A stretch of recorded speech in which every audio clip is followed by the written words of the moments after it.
Ladies and gentlemen, g'day. Welcome back to the channel. Yeah, my name's Economics Mate, by the way. Thank you for dropping by.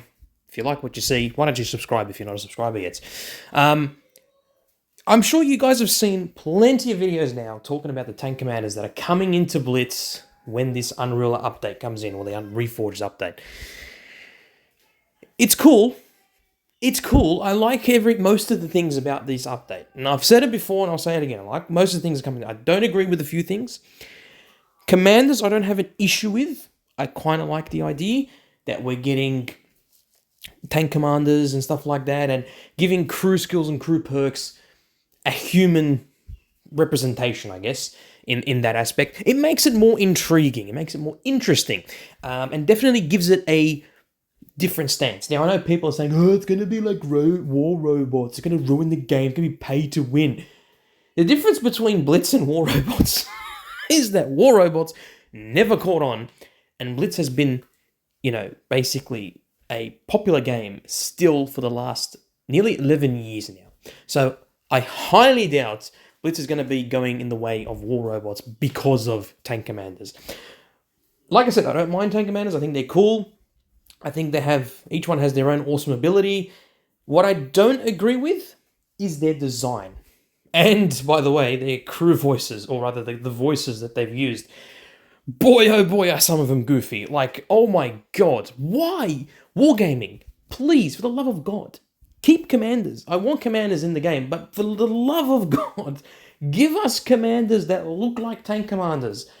Give us someone who's in an American World War II uniform, an officer in an American World War II uniform, or a German officer, tank commander, who's got the Knight's Cross, or what do you call it, or a Soviet tank commander, right, with all the medals showing. Why can't we have that? Why? And they actually talk in their language, just like the crew voices that we have currently right now. It's not rocket science. You can do it. We've seen it happen. You can do it. Look. Some of the designs, like this guy here, for example, Kai. His name is Kai Manu. Now, you can clearly see he's got tribal tattoos. He's wearing a sort of, what do you call it? He's wearing like a floral necklace, right? And a bunch of other stuff. And he's got the slits in his eyebrows. Clearly, this guy is a, what do you call it? By the way, these screenshots are courtesy of Frostbite. So, good on you, mate. Good friend of mine. He obviously he's from the Pacific Islands, right? He's a Pacific Islander, clearly. He's Fijian, Samoan, Tongan, whatever it may be. So I'm assuming his voice is going to be very similar to that. Maybe he's also Hawaiian, I don't know. Could be. But regardless, what relevance does he have in Blitz? What relevance does he have in tanks in general? I understand you want to appeal to sort of the newcomers, but for the love of God, we don't want this. Anyway, that's not my point. So the voices are really quite goofy, and the designs are quite goofy. Other than that, commanders are going to be a little bit cooked. Let's just point that out. There's going to be one commander in particular who's going to be quite cooked. So let's go through Kai, for instance. Kai is a commander for heavy tanks. So he can only be equipped to heavy tanks. Okay. Now let's have a look at his, his perks. So he's got Steel Resilience, which essentially increases armor thickness by 1.5 to 5%, right? Now, I'm assuming 5% of armor increase would be once you've fully maxed out that perk. That's quite a lot. That is quite a lot. Now, currently in your equipment, you can add 3% additional armor to your turret and your hull. Now, if you're running that equipment plus your improved armor plus you're running Steel Resilience at maxed out level 7, you're going to have 8% of extra armor on both your turret and your hull, and I'm assuming 5% on the rest of the tank, which is quite a significant margin for a tank that has over 200 mils of armor. It's going to be quite interesting to see. He also has Block and Shoot, which means you can increase alpha damage for the next shot fired by 3 to 10%. When blocking damage for at least 10% of the tank's base hit points. So basically, if you block a shot from the enemy tank and you fire back to that tank that was shooting you, you could potentially do damage of up to 10% if you max out that crew what do you call it, that perk. It's a nice little perk, actually. It doesn't give you as much of an advantage. It just makes you do a bit more damage. It basically gives you better RNG, essentially. But the still resilience is the one that really does give you an advantage. 8% extra armor for a heavy tank that has a lot. That would work wonders on a tank like a mouse, for instance. So that's Kai. That's Kai, okay? And he's only for heavy tanks. Now let's have a look at Captain. What are these names? Captain? Captain. That's what you're going to call this guy? For goodn's sake. Oh, Captain, right, okay. This guy looks like he's, he looks like that, what do you call it, that character that we had, like that avatar character that we had that plays the guitar. Anyway, you can only equip him on medium tanks, fair enough. Here are his perks. Run and gun. Increases accuracy in motion by 9 to 30%. If you max out this perk to level 7, right? Wait, hold on. 1, 2, 3, 4, 5, 6, 7, 8, 9, 10. Sorry, level 10. My bad. There's no level 7 here. It's level 10. If you max out this perk, you can have accuracy when you're driving your tank. And as you're driving, you'll have 30% extra accuracy on the move with a medium tank. That's quite a lot, but you may say that, you'd be like, oh, that's a bit unfair. Not really. If you look at your crew perks currently right now for medium tanks, this is very similar to that. So we'll get to it. This is very similar to that. It's pretty good. And then, of course, you have Encore, which every time 30% of hit points is lost, movement speed increases by 2 to 5% and maximum speed by 1 to 5 kilometers per hour. So if you max out this crew skill, if you have 30% of your hit points lost, okay, you will have an increase in acceleration, by 5%. You have a top speed and acceleration increase by 5%, which means, can you imagine a T22 medium with this equipped, plus engine boost, plus having, the engine equipment upgrades as well, so give it more mobility and more traverse. It's going to be insane to see on the battlefield. It's going to be pretty crazy. So that will give you a bit of an edge. It will give you a bit of an edge. So that's Captain for you. He's not crazy, like broken like some of the other ones will be, but it does give you a bit of an advantage if you're playing on a medium tank. And then we have Lisa. Now, Lisa, she kind of looks like an American soldier, which is fine. I don't know about the gun though. The gun's a bit goofy, but she does look like an American soldier, so I will give Wargaming credit. It kind of does look like a soldier, but I wouldn't say she's a tank commander. This is Lisa Diaby, and she obviously runs with tank destroyers, so you can only equip her for tank destroyers. Now, Bullseye sounds very similar, doesn't it, to the crew perks we currently have for tank destroyers. Improves accuracy by 15 to 20% for the next shot fired after 2 damaging shots. So, in other words, if you fire 2 shots and you pen both of them, you are likely to do you're likely to have increased accuracy by up to 20% if you max this out. Which means if you're running gun lane drive and you're running refined gun and you're running this Bullseye, you're running Lisa on your tank destroyers and it's maxed out, you're going to have pretty impeccable dispersion and aim time. So it's going to be pretty good. It's going to be pretty good. It is a bit of a... it is a little bit cooked, especially for tank destroyers like a Grill A15 or a Scorpion G or an SC-130 PM that already have pretty damn good accuracy. It's going to be even more accurate. That's pretty crazy. Out of sight. Here's another one. Increases concealment by 9 to 30%, making your tank less detectable. The distance at which enemies can spot your tank is also reduced. Okay. This is also a very important point. It says here the distance at which enemies can spot your tank is reduced, not increased. Reduced, which means that if you're in a tank like, a T30 or a T95, Droodle's mentioned this before actually, a T95 has pretty damn good concealment rating. If you're running this out of sight, fully equipped, like fully maxed out, you're going to have an increase of up to 30% in concealment. And it's gonna be more difficult for players to spot you at a shorter distance now, because you have to actually be closer to that tank in order to what do you call it, to spot. That's crazy. That is crazy. That is literally an unfair advantage for tank destroyers that have already an amazing concealment rating. So yeah, Lisa Diab is going to be pretty OP when you equip it to a tank destroyer that already has good concealment. So that's pretty crazy. Then we have Duncan. Now Duncan is the one that can be equipped on any tank class.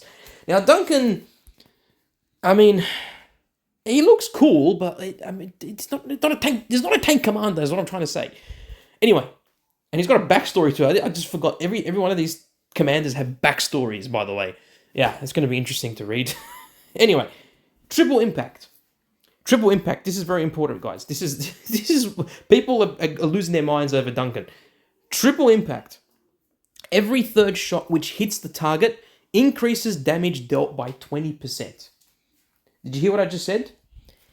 Every third shot which hits the target increases damages dealt by 20%.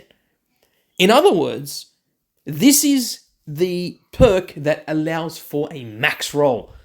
That's right. This is a max roll. If you remember, on any tank, specifically, I'm pretty sure most tanks have this perk. If you fire 3 shots at a tank and you pen all 3, the third shot will be a max roll. So this is the perk, basically, that does it. So it's already in the game right now. This isn't something new. It's not an extra advantage. But by increasing it by 20%, that's pretty crazy. Think about it this way. If you shoot with your 183 with a Hesh round, and you're doing, let's say, 1100 damage, and you've already penned 2 shots on that tank, and you fire a third shot, okay, maybe not 103 because... Yeah, maybe not 103 because you probably delete a tank in 2 shots anyway. So let's say a T95, right? You shoot twice, that's... What is it, 1200 alpha already? Or like 1300 damage. And then you fire your last round into, let's say, a mouse, for instance, right? That has over 3000 hit points. It's a 20% increase on 640 alpha. It's pretty crazy when you think about it. And then, of course, we have rapid fire. Rapid fire. So increases the rate of fire by 10.5%. 10.5%. So if you're running full provisions, like full food provisions, like two of the colas, for instance, or 2 of the sushis, whatever it may be, food rations, whatever you want to call it, plus running gun rammer, plus you're running Duncan, that's a crazy... And you're running, let's say, adrenaline at the same time, and you've got tungsten shells. That is a crazy amount of damage increase as well as outputs. That's crazy. That is literally going to give you an unfair advantage when you max out these 2 perks. When you combine these 2, increasing damage dealt by 20%, and you get a 10.5% increase in the rate of fire, that is insane. For a tank that has already a good DPM, for instance, and then you have these perks available, and you have provisions, and you have rammer, and it's going to make it it's going to give you a very big advantage over everyone else. And this is the right reason why people are going crazy over Duncan Anderson here. Because you can equip him to any tank, and you can have this perk for any of the tanks. It doesn't have to be specific type. So, I don't know about that one, guys. It's going to be very interesting. Then we have Ducky. Ducky. Yeah.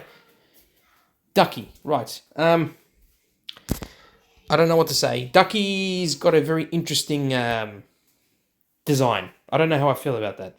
Yeah, this doesn't appeal to me whatsoever. Anyway, it can be equipped on light tanks. Fair enough. Quick spot. The detection bulb appears after 1 second instead of after 3 seconds when your tank is spotted. So, obviously for a light tank, as soon as you're spotted, you will know literally a second after. So if you max this out, that's actually very helpful for a light tank. But it also means that you can get the hell out straight away as soon as you spot. So yeah, as soon as you spot it, you can get the hell out because you'll know a second after. Having that extra advantage of the extra 2 seconds really does make or break the game in a light tank, because it means that once you're spotted, it took you 3 seconds to be spotted. It took you 3 seconds to realize that you've been spotted. Now it's only 1 second. That's quite a big advantage for a light tank. It literally can mean the difference between you firing and moving back and them being able to fire back at you.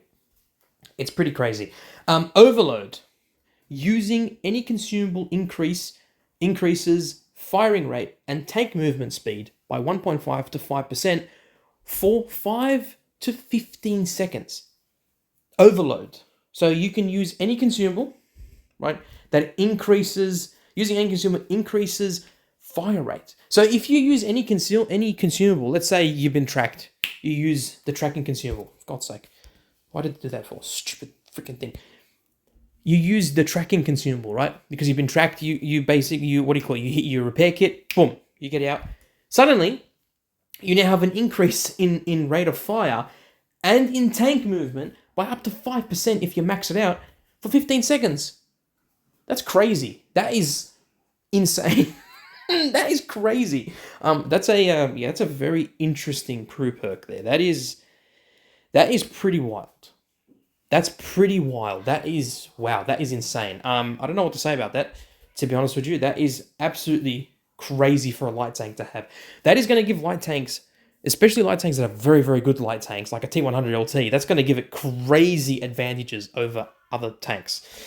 Then we have Anthony Cole. Now, Anthony Cole is probably the most realistic looking of the bunch. He looks like he is supposed to be part of a tank crew, right? And he can be equipped to medium tanks. Now, let's have a look here. 1-2 punch, okay? After immobilizing an enemy's tank, increases reloading speed for the next 5 seconds by 4.5 to 15%. So if you max it out, you probably most likely will get up to 15% increase in reloading speed, which basically means it decreases your reload. It decreases your reload for about 5 seconds after immobilizing a tank's tracks. So if you hit a tank's tracks, you'll have an extra 15% of output. An extra 15%, or rather, sorry, you'll have a decrease in 15% to your rate of fire, meaning that you have a higher rate of fire in that instance, so you can track that vehicle again, and you can track him again, and you can basically permatrack. Imagine running this on like a T22 medium or an Object 907, where you can just permatrack someone consistently with this crew perk if you max it out. It's pretty crazy when you think about it. Double time. Increases movement speed by 3 to 10%. Okay, look at it this way. If you have like a 907 or a T22 medium that has pretty damn good resistance stats anyway, like terrain resistance stats and decent mobility, it's got pretty good mobility for a medium tank, even a 1-1B, for instance, and you increase your movement speed by up to 10%, that's a pretty crazy increase, especially if you're running speed boost, especially if you're running, the increased gasoline provision, and you're running equipment that will increase your top speed and your acceleration.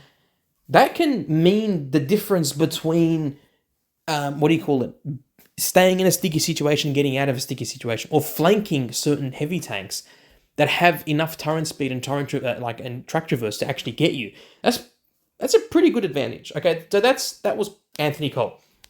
Then finally we have Olivia. Now Olivia, I don't know about this one, guys. I don't know about this one. Olivia Vasquez.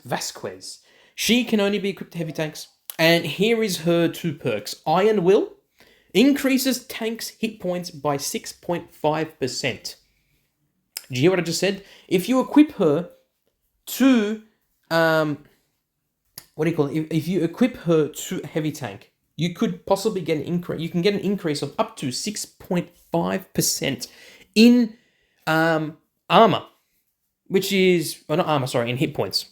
I want to reiterate, in hit points. That's pretty good. So if you have, like, let's say a mouse, you could, and you're running increased hit points, plus you're running the Iron Will, or you're running, what's her name, Olivia, you'll have up to like 3,600 hit points or something. So it's pretty crazy.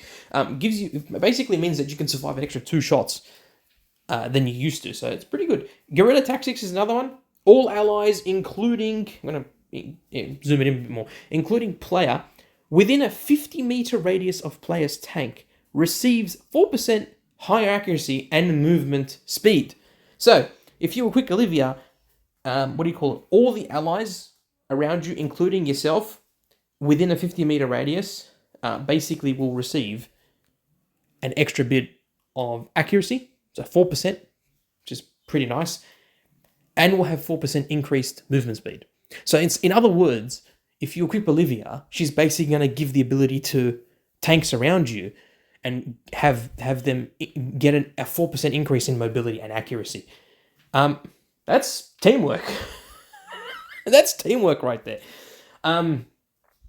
Yeah, I don't know, guys. This is interesting.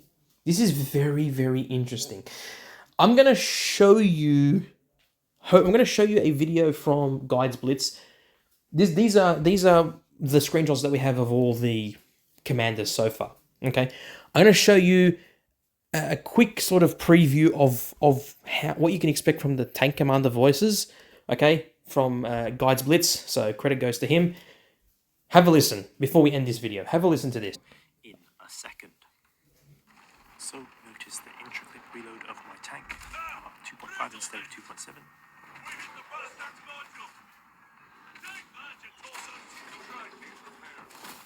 Let me just enjoy his crude voice line.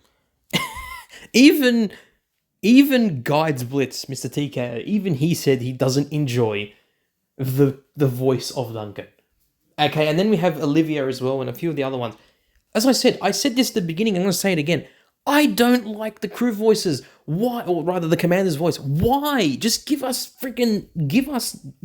make them have the voices of the tank commanders that we currently have, or the crew voices that we currently have. Why is it that they have to have some goofy voice actors make these sort of sounds? I'm going to see whether or not I can showcase Olivia. Oh, sorry. So here, 14% mobility, very nice to have. So the... Oh yeah, I don't know about that one. Ugh, we damaged the module. I don't know about that. Also, by the way, did you guys see Canal? That was Canal. How cool does Canal look? Pretty good. Yeah, I'm not going to delve more into this. This is it. This is my sort of final take. Overall, I think the Commanders thing is pretty cool. It sort of gives an easier understanding of how crew perks and crew skills work, considering that most players didn't even know crew skills or crew perks were even a thing, or how to research them, or how to actually use them to your advantage, or if they're even equipped during gameplay. So fair enough, kudos to Wargaming for actually making a system that kind of works. I got two issues overall with these things. Number one, or three actually. Let's talk about the first one first. Number one, does this mean that Wargaming will implement pay-to-win options for these commanders? Now, I know on the website, and Guides Blitz goes through at the beginning of the video, he says that Wargaming insists that there's not going to be a pay-to-win option. There's not going to be anything that you have to pay for commanders. You'll just have to grind them. You'll be able to get them through events and whatnot. I don't know how much I believe of that, because at the end of the day, Wargaming is a company. If they see that it goes so well, they're going to eventually release them for money. So I don't know for certain, but a lot of people are speculating, even Droodles are speculating to some extent, that he thinks that they will eventually do it. And I'm on board. I agree with him. Knowing Wargaming, they're probably going to do it. That's my first gripe. Second gripe, I don't like the designs of the commanders. They could have gone a lot better with it. They could have made them look more realistic in terms of like being actual tank commanders. But instead they went with these really interesting, goofy looking characters that, I mean, it's cool, but I just don't like them. And then, of course, the third gripe is the commanders' voices. They sound terrible. Did you hear Duncan, for God's sake? I hope to God Wargaming, give us the opportunity to toggle that off, because that is going to be annoying. It's going to be so annoying. Anyway, Guys, that is all of the commanders that we know of and that has been released information on. Hopefully it gives you an insight on what to expect. Hopefully it gives you a better understanding of commanders as a whole and their significance in the game.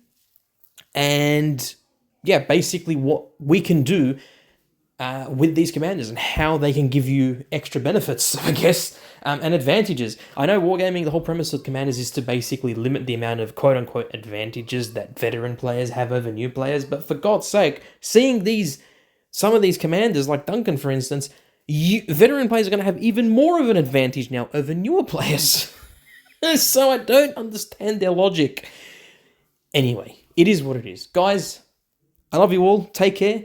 To everyone that dropped by my stream yesterday, or rather this morning, actually, it was literally earlier this morning. Thank you so much, especially to all the people that donated. Token, Pawn, my good friend, my compadre, my brother. Thank you for the donations and the gifting of channel memberships. You are the real MVP, my friend. Go check out his channel. Link to his channel will be in the description below. Of course, Tico on Blitz. Good on you, mate. I really appreciate it for dropping by. Thank you so much for the donation. It's awesome to see. Hammers, of course. Hammers. How can we forget about Hammers? And, of course, Team Trouble, a legend of the Blitz world as well, who's supported me for a very long time. Thank you to all of you guys. I love you all. And, as always, look after yourselves. Look after your friends and family. Peace in the Middle East. And, of course, stay safe on the battlefield. Bye for now. Wassalamu alaikum wa rahmatullahi ta'ala wa barakatuh. To my Muslim brothers and sisters out there, and to everyone else who isn't Muslim, love you all. Peace out. And catch you later.